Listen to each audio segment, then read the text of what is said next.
Hey everybody, thanks for tuning into this week's post. I want to continue a little bit in that theme of self-care, especially when you have pain. So I talked a little bit about, waking up with a stiff neck last time, and I want to kind of continue that theme of when you're feeling something or if you're having a musculoskeletal injury, what are some of the things you can do for self-care? What are some of the things you can do to kind of eliminate the pain or reduce the pain or even increase your motion? Even if we're just talking about a stiff area, it doesn't necessarily have to be painful, but by and large, I think those are the two most common complaints people will have. They either have pain in certain areas or they feel like they're stiff, sore, tight, things like that.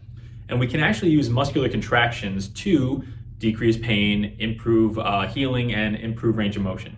Now, this is something that's very counterintuitive. Again, surprise, surprise. We love hitting you with those solutions that are very counterintuitive, but it's something that a lot of people would kind of avoid, and that's really activating those muscles or using the muscles and strengthening to start to initiate that healing process. No surprise there, because when it comes to injuries, we promote more activity, strengthening. That's probably the common theme, for every single visit that we have in the office. So what does that mean for us? Well, let's just talk about the different types of muscle contractions. We've talked about shortening ones, lengthening ones, and then no change in length at all. All right. So again, if I use my bicep, if I lift the weight up, my muscle is actually shortening. If I slowly lower the weight down, just like the wrinkles of the fibers on my jacket sleeve, they're lengthening, elongating. Now, what happens if I go out and if I try and pick up something really heavy that's too heavy for me to actually lift? Like, let's pretend I go out into the parking lot and I'm trying to flip over a car. Now, I know my biceps are massive, right? But the car weighs a lot more than the amount of force that I can produce with my biceps. So while my muscles are going to be trying with all their might, they're not actually going to be doing anything. Now, I'm not going to move the car, so they're actually not shortening. They're not changing length. That's what we call an isometric contraction. We use isometrics a lot for injuries. Now, I can't go into specifics for each and every one of them because there's so many, and I want to put up some more videos on Facebook and Instagram of different examples of isometric contractions.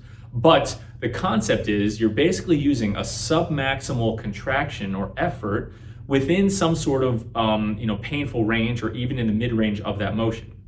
Now, what does that mean? So basically, let's just say, my elbow hurts, right? My bicep tendon of my elbow hurts or bothers me, right? I'm going to take a weight that's a moderate weight, so it's like a medium effort, and I'm going to hold it either mid-range. So, right, if this is all the way straight and this is all the way bent, I'm either going to go right in the middle, and I'm going to hold that weight for maybe anywhere from 5-10 seconds all the way up to 30 seconds or 60 seconds in extreme cases for certain issues.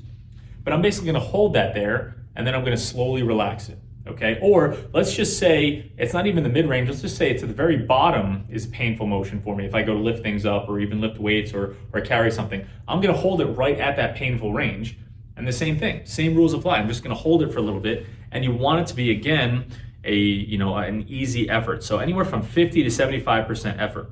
If 100% is really pushing as hard as you can with whatever the motion is or whatever the exercise is, we don't want to be there. I rarely have people go close to that. 90% range is probably the max that I'll do. But again, I generally keep people between 50 and 75%. It's a little easier to gauge, and it doesn't have to be super specific. So I'll have people hold that. And again, even whether it's in a squat position or a lunge position, or if it's for the shoulder, I'll have people lift up overhead and push their fist into something, whether it's into a countertop, or if I'm holding a weight out to the side like this for pain in the shoulder. Either way, whatever position we're putting the body in, we're making the muscles or that painful area contract or work without actually changing length. So we're not doing any shortening or lengthening motions of that area, and that's to minimize that mechanical stress or mechanical friction on the area. We've found that sustained holds or isometric holds, whatever the issue, wherever the body part, actually has a big impact on reducing pain and even improving range of motion at that area. Improving range of motion comes when you're going to more of the end range of the motion. Like, let's say I have pain in my shoulder when I lift up overhead if I have some sort of impingement. Well, I can put my hand on something and replicate that overhead position and then engage my muscles either pushing down or pushing up, and it's actually going to have a big impact on that area. So pain goes down, range of motion can increase, or strength increases. So this is one of the concepts that we use a lot when it comes to treating injuries, whether again it's the back or the knee or the ankle. Honestly, any body part, we can get creative enough to implement an isometric protocol to start to get pain down, increase strength, increase range of motion, and really jumpstart that healing process. So Isometrics is just one concept that we like to use in the clinic for a myriad of issues. I'll throw some more videos up, so please keep your eyes peeled on all of our Instagram, Facebook, or whatever the social media accounts Justin has created for us nowadays. So if you have any questions, reach out. If you even have any examples that you'd like us to kind of put out there, feel free to shoot us a message and we'll throw some up. But keep your eyes peeled. Hope everything's going well, and happy training.